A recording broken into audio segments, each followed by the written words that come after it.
খুলজা same same দেখে বলেন তো, এটা তেহেরি না খিচুড়ি? একটু কনফিউশন লাগছে না? কনফিউশন আমি ক্লিয়ার করে দিচ্ছি। এরপরেই কনফিউশন আরেকটা, আসলে এখানে এতগুলো মানুষের জটলা কেন? কোনো গ্যাঞ্জাম, কোনো হাতাহাতি, নাকি কি ব্যাপারটা কি হচ্ছে? আসলে এই মানুষের জটলাটা হচ্ছে ফেনী নবী রেস্টুরেন্ট ও বিরিয়ানি হাউসের খাবার পার্সেল নেওয়ার জন্য।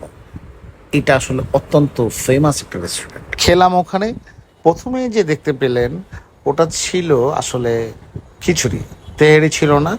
মাংসের পরিমাণ একটু কম ছিল, আমরা অর্ডার করেছিলাম খিচুড়ি। বাট টেস্টটা কিন্তু ডিফারেন্ট ছিল, মাংসের পরিমাণ কম হলো।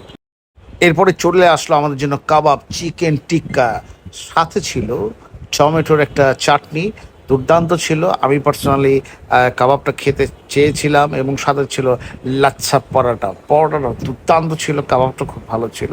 আসলে আমি রিকমেন্ড করতে পারি এই কাবাবটা মাস্ট ট্রাই করা উচিত যদি ফেনীতে আসেন, নবী রেস্টুরেন্ট ও বিরিয়ানি হাউসে খেতে চান।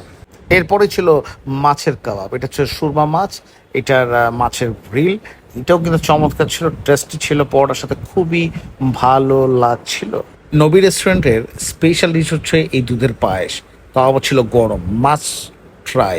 এরপরে শেষ করলাম দুধ চা দিয়ে। তো এখানেই শেষ। আই তো হেরির হলা আর বাড়ি নোয়াখালী হলে কি আই তো হেরির হলা অসুবিধা কি? শেষ নয়, হেনির হোলা দের প্রথম পছন্দ নবী রেস্টুরেন্ট।